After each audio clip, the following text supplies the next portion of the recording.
My name's Sarah, and I've got a story to tell you. I grew up in a military family, just me and my dad. Mom couldn't handle the stress of constant moves and took off after I was born. Dad, bless him, did his best, but he was always away on duty. So, I ended up living with my grandmother for most of my early years. When I was about 3, Dad remarried.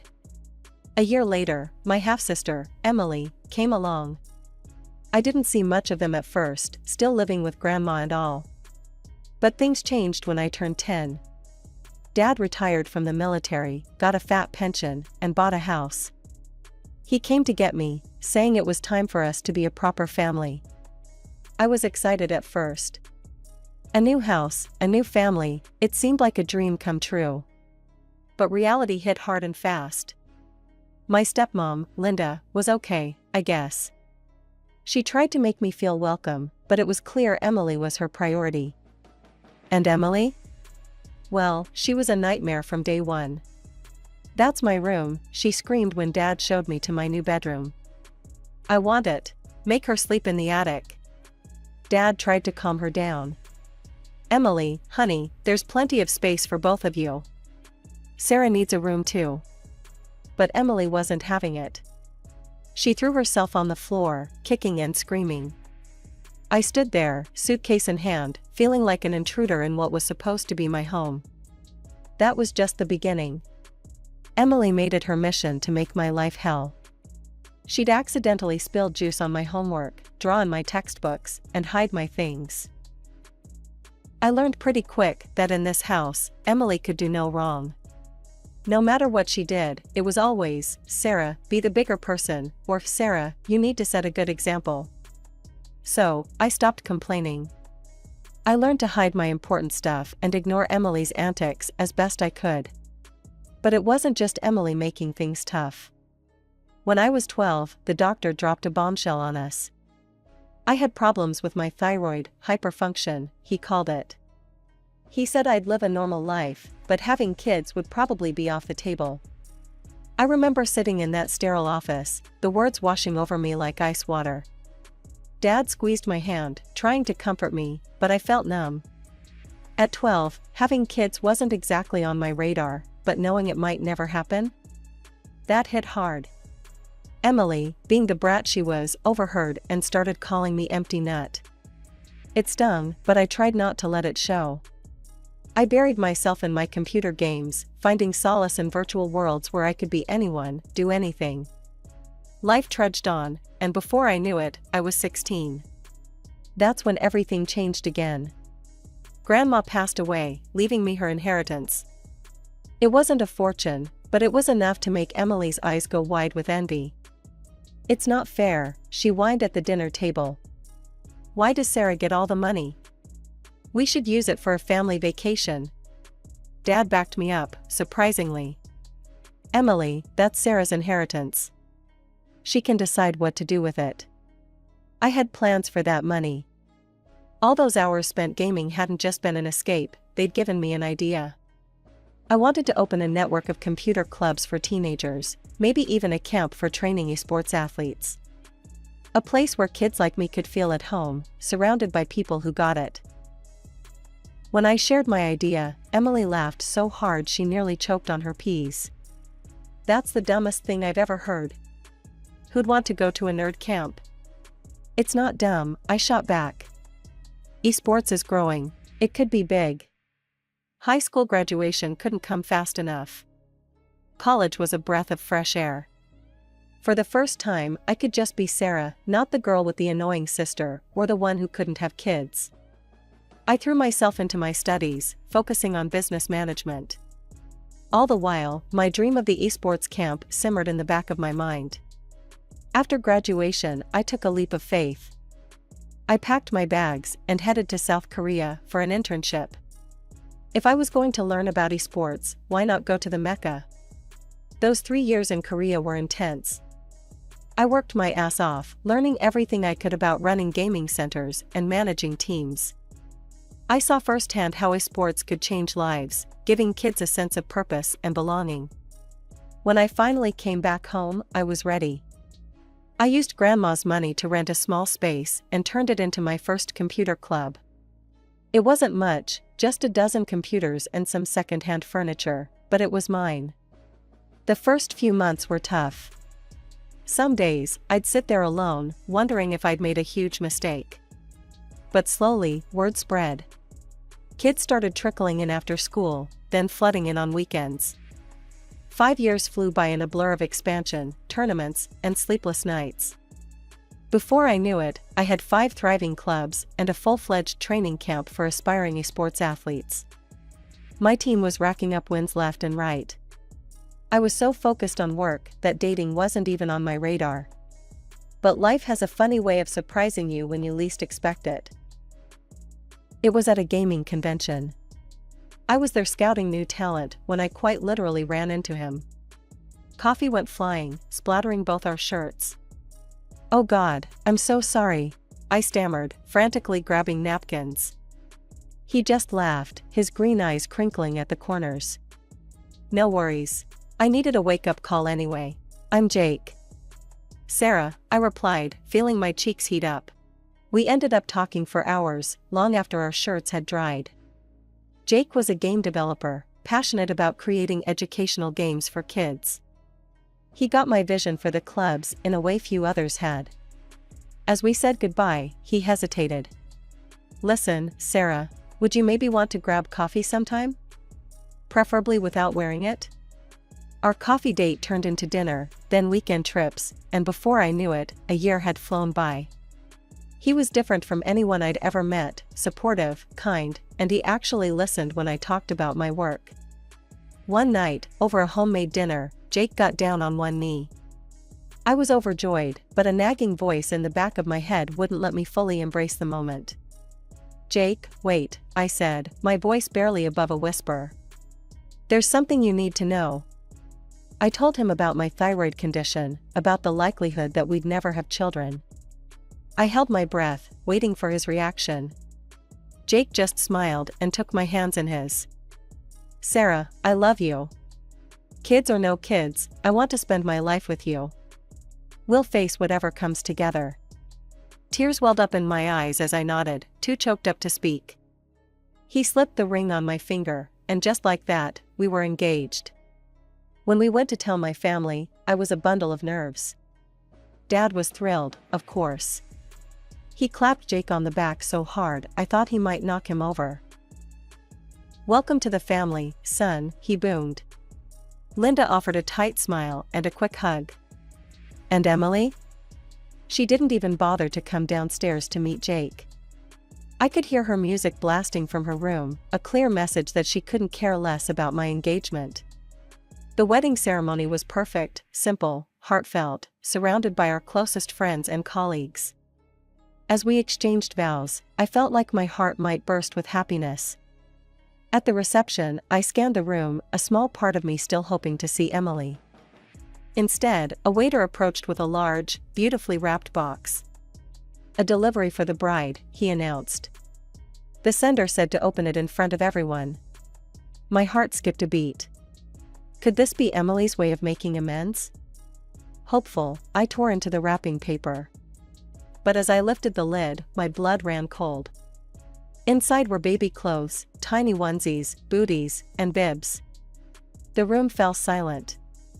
I could feel everyone's eyes on me, could almost hear the whispers starting. Jake was at my side in an instant, his arm around my waist. "What's wrong?" he asked, concern etched on his face. I couldn't speak. Tears stung my eyes as the realization hit me, this wasn't an olive branch. It was a deliberate, cruel reminder of what I couldn't have. Jake took one look in the box and understood. His jaw clenched, but his voice was gentle when he spoke to our guests. "Looks like someone jumped the gun on baby gifts," he said with a forced laugh. "How about we get back to the dancing?" As I danced with Jake, laughed with our friends, a small part of me couldn't help but wonder, would I ever truly be free of my sister's shadow? The years after the wedding flew by in a whirlwind of work and ambition. I threw myself into expanding my business, driven by a mix of passion and, if I'm honest, the need to prove myself. Those computer clubs I dreamed of? they were thriving.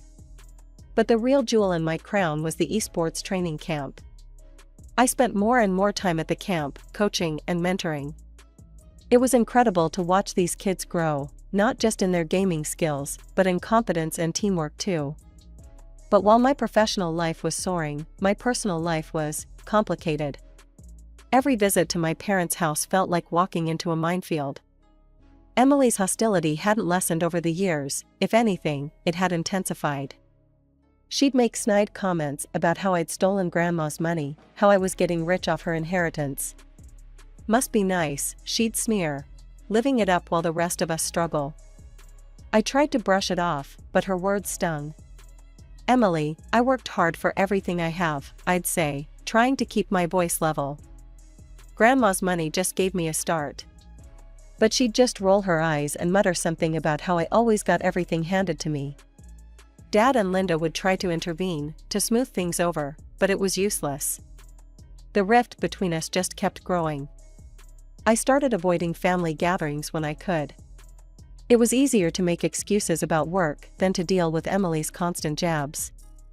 Jake was my rock through it all, always ready with a hug and a reminder that I didn't need to prove anything to anyone.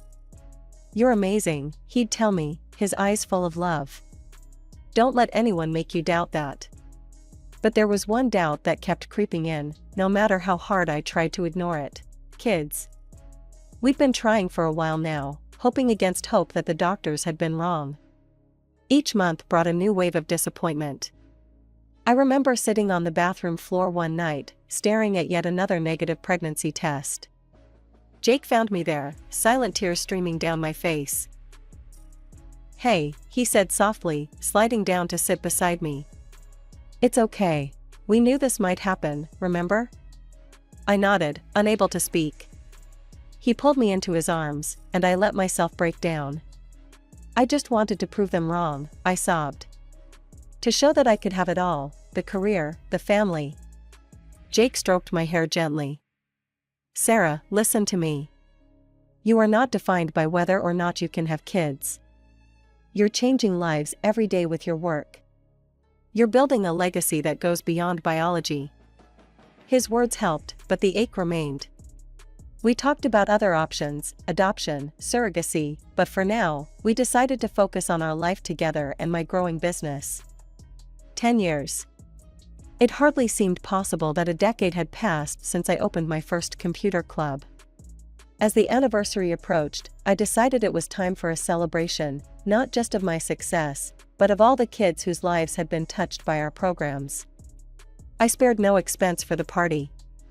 The main hall of our flagship camp was transformed into a glittering wonderland of tech-themed decorations. Gaming stations were set up alongside a lavish buffet, blending the world of esports with classic party elements. The guests started arriving, current and former students, parents, industry colleagues, even a few local celebrities who'd taken an interest in our work.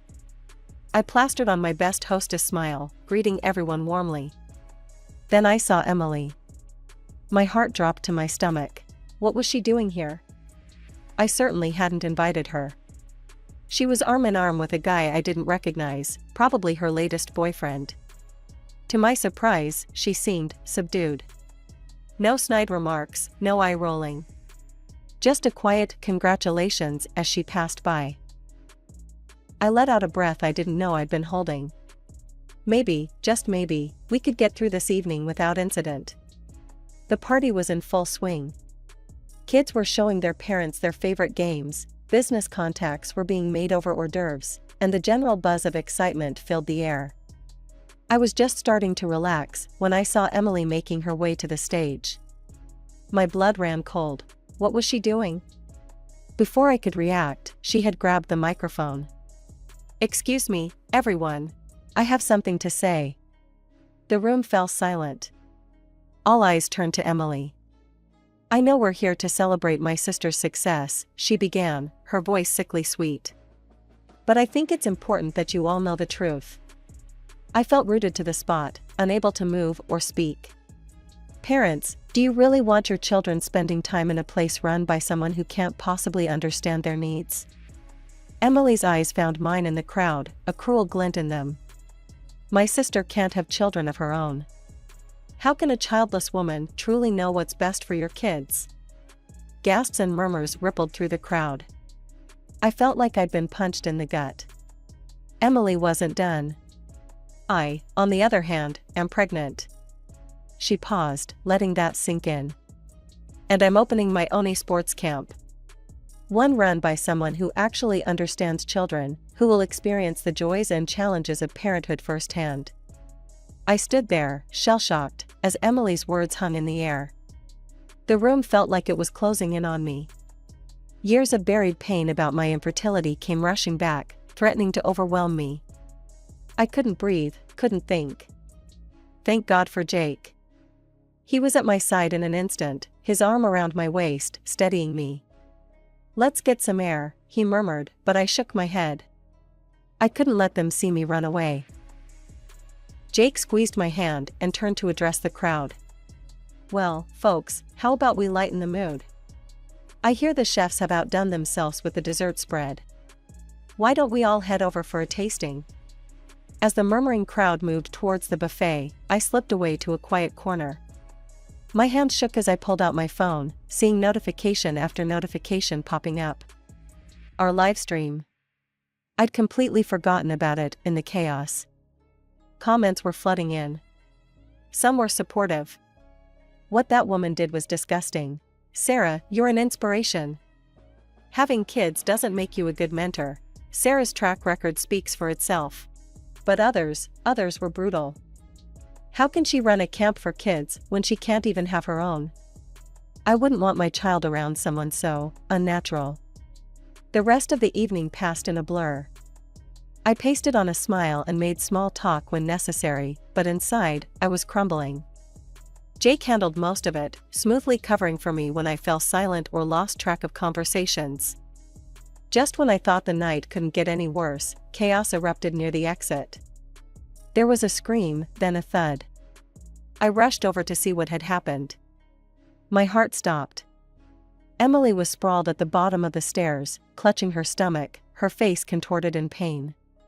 Her boyfriend was kneeling beside her, panic written all over his face. "Someone call an ambulance," he shouted. As he helped Emily to her feet, her eyes locked onto mine. The hatred I saw there chilled me to the bone. "You," she shrieked, pointing a shaking finger at me. "You did this. You pushed me." I recoiled, shocked. "What? No, I didn't, I wasn't even near." But Emily wasn't listening. As her boyfriend started to lead her out, she kept screaming. "You're jealous of my baby. You couldn't stand that I can have what you can't." Her words cut deep, reopening wounds I thought had long since healed. I stood there, frozen, as they disappeared through the doors. The remaining guests were staring, some with suspicion, others with pity. I felt exposed, raw, like my deepest insecurities had been laid bare for all to see. The morning after the party, I was nursing a cup of coffee, trying to make sense of the previous night's chaos, when there was a knock at the door. Jake answered it, and I heard low, serious voices. My stomach dropped.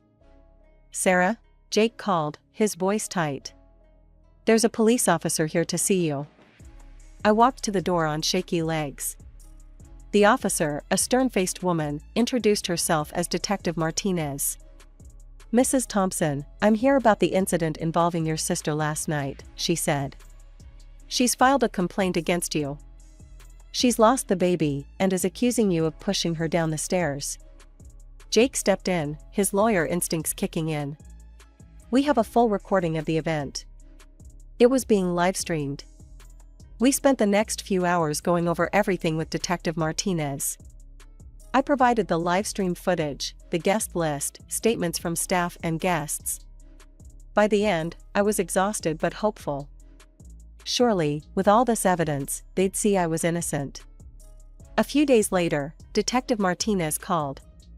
"Mrs. Thompson, we've concluded our investigation," she said. "You've been cleared of all suspicion." Relief washed over me, but it was short-lived. "We've identified the actual perpetrator," she continued. "It was your sister's boyfriend, Mark Stevens. We have clear video evidence of him pushing her. I felt sick. But, why? He confessed during questioning, Detective Martinez explained. Apparently, he didn't want to marry your sister or have a child with her. He claimed she was forcing him into marriage by threatening to create a scandal. Your sister has been informed of the findings. I thanked her and hung up, feeling numb. It was over. I was cleared. But why didn't I feel relieved? The answer came in the form of a vitriolic voicemail from Emily later that day. "This is all your fault," her voice screeched through the speaker. "If you hadn't upset me so much at that stupid party, Mark wouldn't have felt pressured to do this. You're the reason I lost my baby." I listened, dumbfounded, as she ranted on, spinning increasingly illogical reasons why I was to blame. According to Emily, I had somehow manipulated Mark into pushing her. I had created such a stressful environment that it drove him to it. On and on she went, each accusation more outlandish than the last. The fallout from Emily's accusations didn't stop with her voicemail. A few days later, I got a call from Dad. His voice was heavy, tired. "Sarah, honey," he said, "I don't know how to tell you this, but Linda's taken Emily's side in all this." I closed my eyes, feeling a fresh wave of pain wash over me. "What do you mean, Dad?" He sighed deeply. She says you're not welcome in the house anymore. That you've caused enough trouble." The words hit me like a physical blow. I'd never been close to Linda, but to be outright banned from my childhood home? It hurt more than I expected. "I'm so sorry, sweet pea," Dad continued, his voice cracking. "I want you to know, I don't agree with any of this. I know you're innocent. I've tried talking to them, but..." "It's okay, Dad," I said, even though it wasn't. "You don't have to choose sides." But apparently, he already had. Over the next few weeks, I heard from him regularly. He and Linda were fighting constantly. She couldn't understand why he wouldn't condemn me, why he insisted on maintaining a relationship with his troublemaker daughter. It all came to a head about a month after the party incident. Dad called, sounding more resolved than I'd heard him in years. "I'm divorcing Linda," he said without preamble. "I can't do this anymore, Sarah. I won't choose between my daughters, and I won't live with someone who asks me to." I felt a mix of guilt and relief. "Dad, you don't have to do this. I don't want to break up your marriage." "You're not," he assured me. "This has been coming for a long time." Emily's accusations were just the last straw. After we hung up, I sat for a long time, thinking about everything that had happened.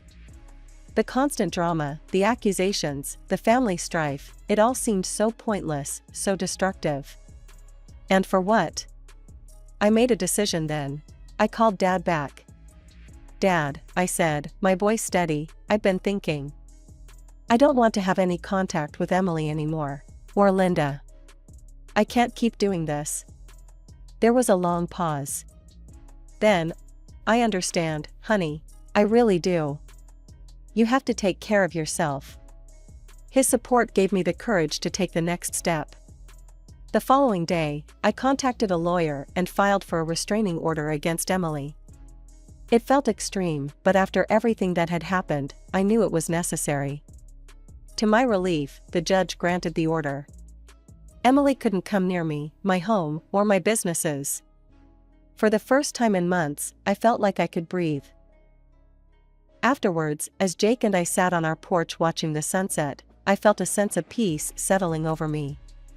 "I should have done this years ago," I said softly. "Set boundaries, I mean. Maybe things wouldn't have gotten so out of hand." Jake squeezed my hand. "You can't change the past. But you're taking control of your future, that's what matters." I nodded, leaning into him. "You know, I've been thinking, maybe it's time we revisited the idea of adoption. We have so much love to give, Jake. Why not share it with a child who needs it?" As we sat there, planning our future, I felt truly hopeful for the first time in ages. The road ahead wouldn't be easy, dealing with my fractured family, starting the adoption process, but I knew with Jake by my side, I could handle anything. Life had thrown me plenty of curveballs, but I was still standing. My business was thriving, I had a loving husband, and now, the possibility of a child to call our own. Emily and her drama no longer had the power to overshadow all the good in my life. As the sun dipped below the horizon, I made a silent promise to myself.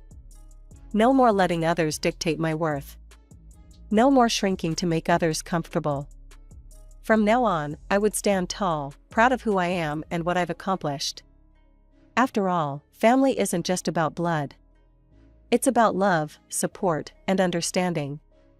And looking at Jake, thinking about our future child, I knew I had all the family I needed right here.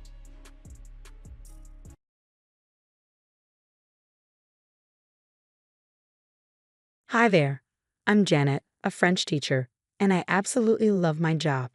But lately, my life has felt more dramatic than a Molière play.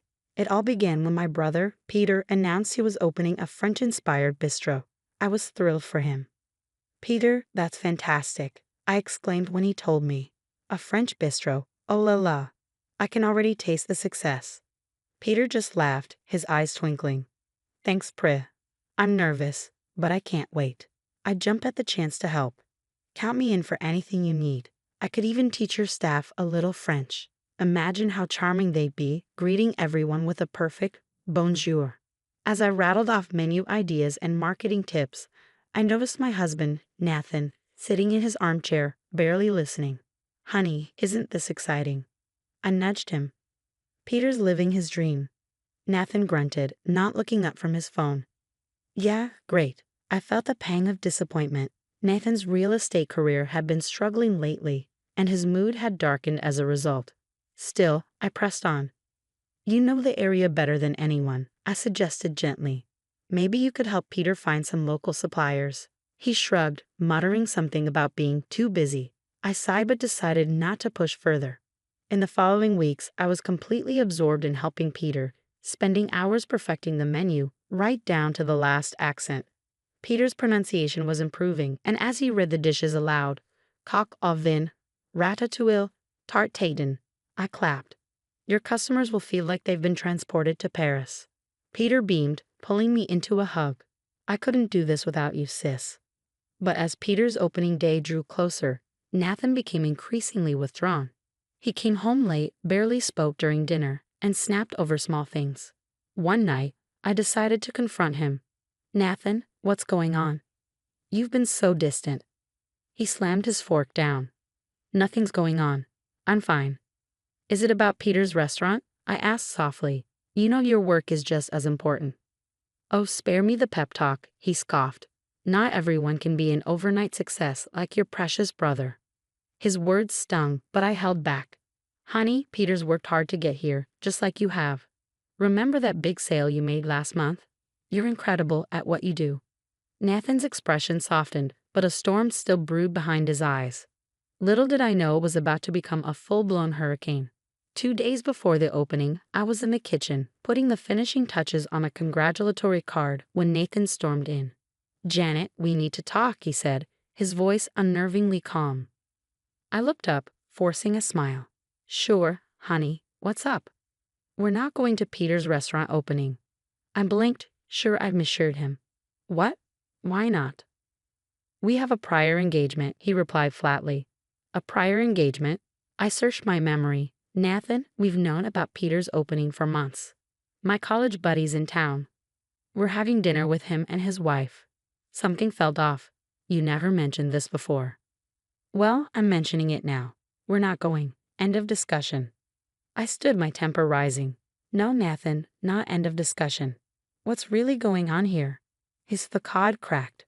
"What's going on is your brother's stupid restaurant is all you talk about. It's Peter this, Peter that. When was the last time you showed any interest in my career?" "That's not fair," I protested. "I always support you." "Support?" He laughed bitterly. "While I'm busting my ass trying to sell houses in this market, you're playing chef with your golden boy brother." I felt like I'd been slapped. "Nathan, But he wasn't finished. "You want the truth? There is no college buddy. I made it up because I can't stand watching Peter succeed while you're what?" I pressed, my voice softening. "While I'm a failure, he shouted, eyes glistening with unshed tears. Silence filled the kitchen, broken only by the ticking clock. I reached for him, but he jerked away. "You're not a failure," I said quietly. "Nathan, please, let's talk." He shook his head, his expression hardening. "I'm done talking. Here's the deal, Janet. Either you skip Peter's opening and stay with me, or—" My heart pounded. "Or what?" "Or our marriage is over." The words hung in the air like a guillotine blade. I felt dizzy, my stomach churning. "You can't be serious." "Dead serious," Nathan replied coldly. "It's time you chose, Janet, your brother or your husband." And with that, he stormed out, leaving me standing alone in the kitchen, my world suddenly too big and too empty. I sank into a chair, my mind spinning. How had things come to this? I needed to talk to someone who could offer an outside perspective, so I grabbed my phone and called my best friend from college, Olivia. "Liv, can you meet me at Joe's Diner in 20 minutes? It's an emergency."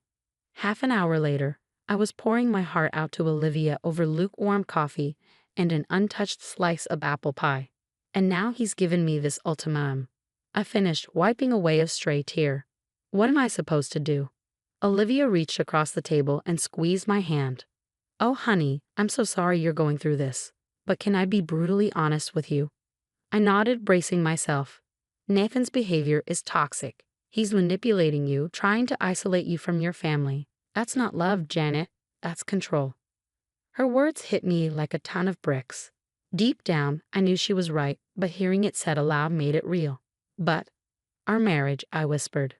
Olivia shook her head firmly. "A healthy marriage doesn't come with ultimatums, Janet. You need to go to that opening, support your brother, and stand up for yourself." As I left the diner, Olivia's words echoed in my mind.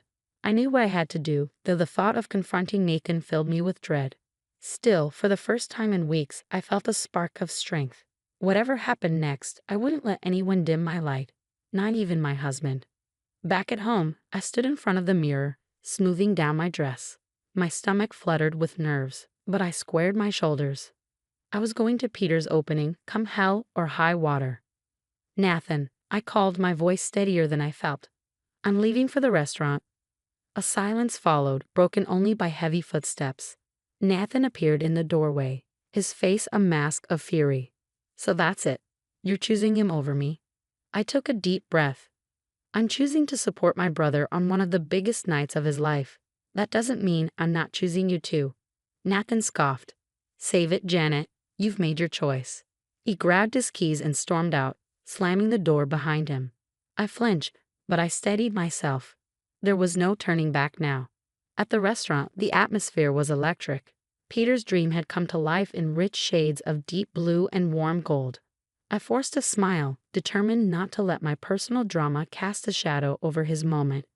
"Janet," Peter called, waving me over. "You made it." I hugged him tightly. Wouldn't miss it for the world, little brother. As I mingled with the guests, I noticed Peter's business partner, Ethan, acting strangely. His eyes darted around, and he kept checking his phone. Curiosity piqued, I moved a bit closer to where he stood near the kitchen. "Transfer the funds tonight," I overheard him whisper harshly into his phone. "Before that idiot Peter realizes what's happening." My blood ran cold. Embezzlement on opening night? I had to warn Peter, but I couldn't cause a scene. Not yet. For the rest of the evening, I kept a smile plastered on my face, laughing with guests and praising the food, though inside I was a mess of worry. My mind raced between Peter's business, Nathan's ultimatum, and the state of my marriage. Peter caught my eye from across the room, his brow furrowed in concern. He walked over and placed a hand on my arm. "Hey, you okay? You seem, I don't know, distracted." I forced a bright smile. "Me? I'm fine, just taking it all in." "This place is amazing, Peter. I'm so proud of you." He didn't look entirely convinced, but he nodded. "Thanks, sis. I couldn't have done it without you." Guilt gnawed at me. I was just about to tell him everything about Ethan when the restaurant doors suddenly burst open. "Where is she?" A familiar slurred voice bellowed. "Where's my wife?" My heart sank as Nathan stumbled in, clearly drunk, his tie askew and his eyes wild. "Janet," he shouted, spotting me. "There you are, you traitor." Gasps and murmurs rippled through the crowd as I felt my face flush with humiliation. Nathan, I hissed, rushing over to him. What are you doing? You're drunk. He laughed bitterly. Oh, now you care. Didn't seem like you cared much when you abandoned me for this fancy bistro. Peter appeared at my side, his expression thunderous. That's enough, Nathan. You need to leave. Now. Nathan sneered. Or what, pretty boy? You gonna make me? Before I could blink, Peter had Nathan by the arm, steering him forcefully toward the exit. Get your hands off me, Nathan yelled, struggling against Peter. As Peter called over his shoulder, I've got this, stay here, I stood frozen, watching in mortification as he practically dragged Nathan out of the restaurant. The silence that followed was suffocating. Moments later, Ethan sidled up beside me, a look of fox concern on his face. My goodness, what a scene. Are you all right, Janet? I turned to him, my embarrassment giving way to a simmering anger. Part of me wanted to confront him about the embezzlement right then and there, but I knew I needed proof first. I'm fine, I said coolly, brushing him off. Nothing a glass of wine won't fix.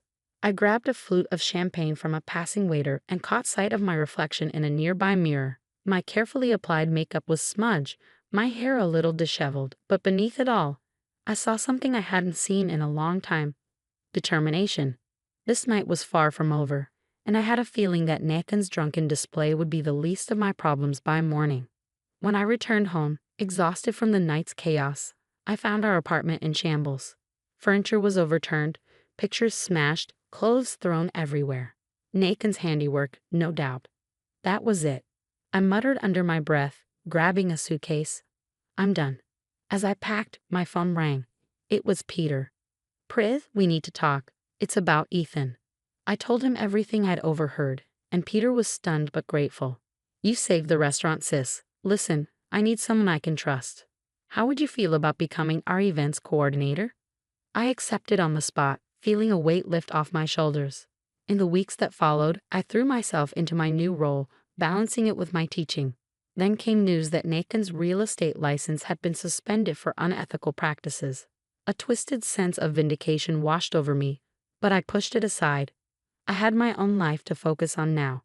Months passed. The restaurant thrived, and so did I. I was organizing events, teaching French, and rediscovering myself. Then, one day, Nathan showed up at the restaurant, looking more remorseful than I'd ever seen him. Janet, please, he pleaded. I've changed. Give me another chance. I looked at him, really looked at him, and felt nothing. No, Nathan. We're done. I've moved on, and you should too. As he walked away, I realized how far I'd come. I was surrounded by people who valued and supported me, and I finally found the strength to protect my own light. A year after that fateful opening night, I stood in the bustling restaurant surveying the charity gala I'd organized. Peter appeared at my side, grinning. You've outdone yourself, Janet. This place wouldn't be the same without you. I smiled, feeling a surge of pride. Thanks, little brother. We make a good team. As I mingled with guests, I reflected on my journey from a woman torn between toxic loyalty and self-respect to a confident, successful professional living life on her own terms. The road hadn't been easy, but standing there in the warmth of the restaurant, surrounded by good people, I knew one thing for certain. I wouldn't change a single step of the path that led me here. The story has come to an end, but now I have a question for you. If you were in Janet's shoes, would you have given Nathan a second chance after his outbursts at the restaurant opening? Or do you believe that some betrayals are too deep to forgive, even in a marriage? Share your thoughts in the comments below.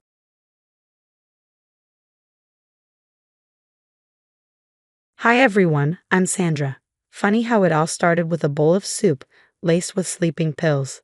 You're totally going to crush this presentation, Jason, cheered my half-sister Margaret, her words still echoing in my mind.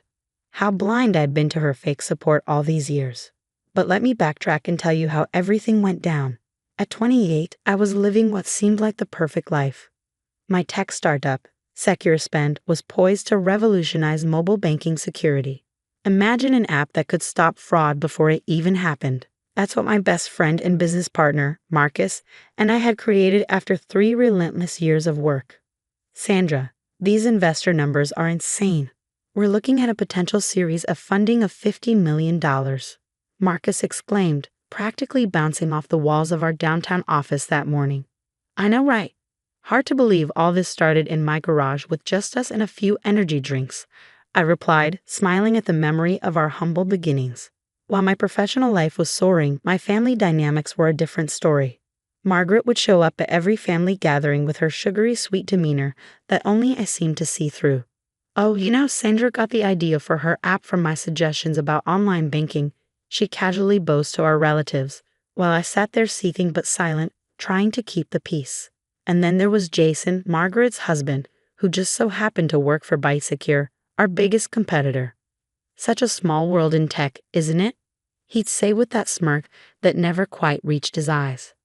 As the excitement built for our upcoming launch event, investors from Silicon Valley were flying in, and venture capitalists were practically fighting for invites. Margaret insisted on being involved in the preparations. Let me help you get ready. You're going to need all the support you can get, she offered, touching my arm like the caring big sister she pretended to be. Little did I know that her support would turn my world upside down. The night before the investor presentation, Margaret called. Maybe I should come over tonight. Mom's soup recipe always calmed your nerves before big events, she suggested, her voice dripping with concern. That would be great, I agreed, completely unaware that this simple bowl of soup would mark the beginning of my nightmare. At exactly 7:00 p.m., the doorbell rang. Margaret stood there, holding a steaming container. I made it just like Mom used to. It'll help calm those pre-presentation jitters, she said, her smile so genuine it almost made me forget how uneasy she made me feel. But something felt off as she kept watching me eat. Is there something on my face? I joked, trying to shake off the weird tension. No, just making sure my baby sister enjoys every last drop. Mom would have wanted that, she replied, eyes glinting. 20 minutes later, the room started to spin. My arms felt like lead, and my vision blurred. Margaret, I don't feel so good, I managed to whisper. Just nerves, sweetie. Why don't you lie down for a bit? I'll wake you up in plenty of time for your big day, she cooed. That was the last thing I remembered before everything went black. I woke up to sunlight streaming through my windows, my head foggy and heavy. I grabbed my phone, 11:45 a.m. My heart dropped. The investor presentation was at 9:00 a.m. sharp. 17 missed calls from Marcus. 28 texts. 1 email from our biggest potential investor. Due to your unexplained absence, we are withdrawing our interest in Secure Spend. Panicking, I called Marcus. What happened? I asked, my voice barely steady. Just get to the office now, he replied, his tone grim. I rushed in, still wearing yesterday's clothes, to find Marcus staring at his computer screen. Before you say anything, watch this, he said, pulling up security footage from my apartment's hallway cameras. He'd installed them last month after a break-in attempt at our office. The footage showed Margaret leaving my apartment, phone pressed to her ear. It's done. She'll be out cold until at least noon. Tell Jason the coast is clear for the ByteSecure presentation, she whispered into the phone. My blood ran cold as Marcus pulled up another video from a hidden camera he'd secretly installed in my kitchen. It showed Margaret carefully emptying a vial into the soup, her eyes darting nervously. I didn't say anything earlier because I needed proof of something bigger, Marcus explained. Your sister and Jason, they've been planning this for months. I watched in stunned silence as more footage played. Margaret sneaking into our office, photographing confidential documents, Jason meeting her in shadow parking lots, exchanging flash drives. They've been stealing our tech bit by bit. ByteSecure's new app? It's ours. They're launching it next week. My whole body went cold. My own sister? That's not all. Marcus hesitated. Remember when those early investors suddenly pulled out last year? I met one of them by chance, and he told me Margaret convinced them you were unstable, that you'd had mental breakdowns. I thought back to all those family dinners, the sisterly advice, the supposed support. Every memory was now tainted with betrayal. My phone buzzed with a new message from Margaret. I heard what happened. Are you okay? Can't believe you slept through the presentation. I stared at her words, rage building inside me. This wasn't just about sleeping pills or a missed presentation. This was years of calculated betrayal. Marcus, I said, my voice turning to steel, get me everything you have.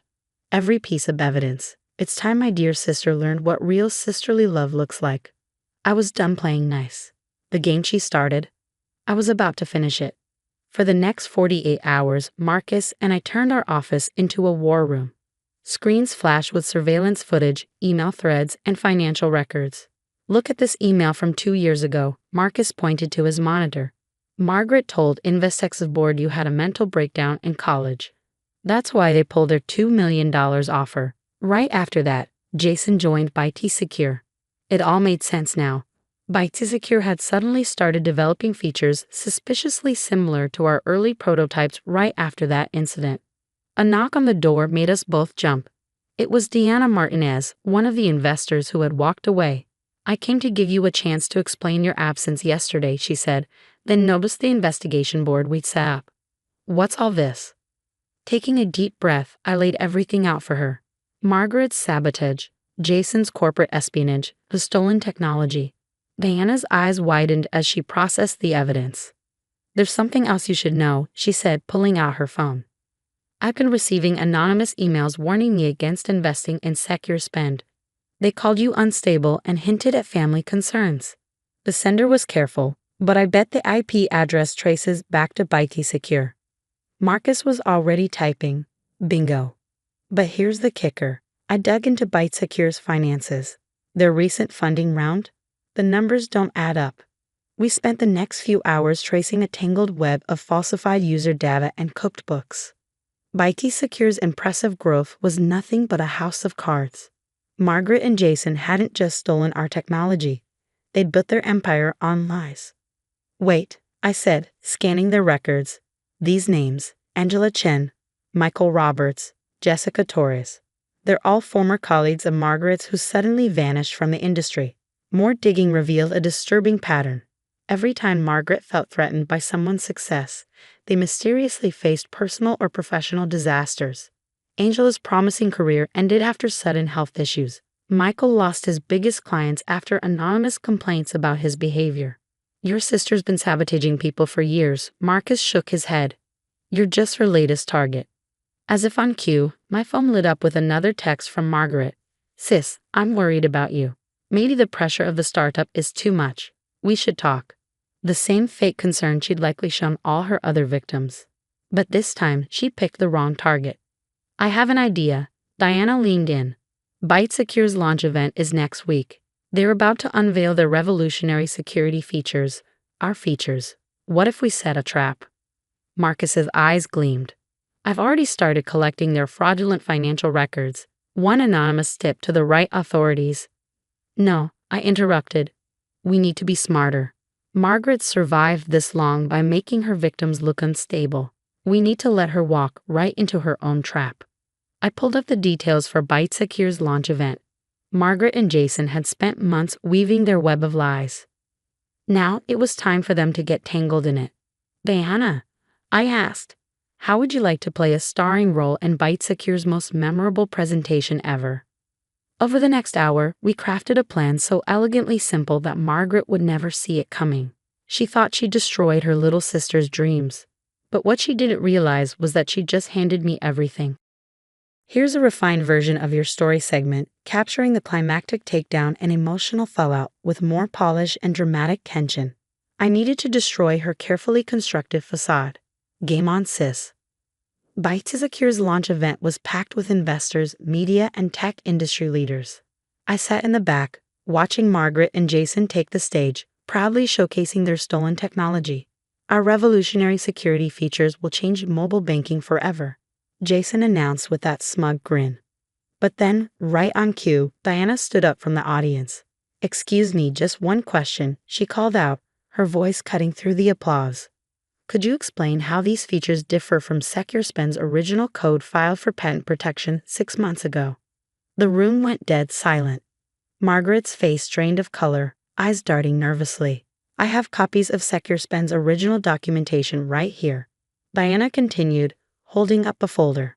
"Along with evidence of corporate espionage, fraudulent investment reports, and years of systematic sabotage." The doors at the back of the room burst open as SEC agents we tipped off entered. Jason tried to make a break for it, but he didn't get far, tackled just steps away from the exit. In the chaos that erupted, Margaret rushed toward me. "Sandra, please, I can explain everything." "You mean how you tried to destroy me?" just like you did with Angela Chen, Michael Roberts, and all the others. Angela herself stood up from the audience. Remember me, Margaret? The unstable project manager you ruined. One by one, more people stood up. Margaret's past victims, all armed with evidence of her manipulations. The room filled with voices of those she betrayed, finally ready to expose her. Margaret grabbed my arm, tears streaming down her face. Sandra, we're family. Family forgives, right? I looked her in the eyes, my voice steady. Family doesn't drive each other. Family doesn't steal and lie. You're not my family, Margaret. You're just another toxic person I'm cutting out of my life. I pulled away, leaving her to face the consequences she so richly deserved. The next few weeks were a whirlwind.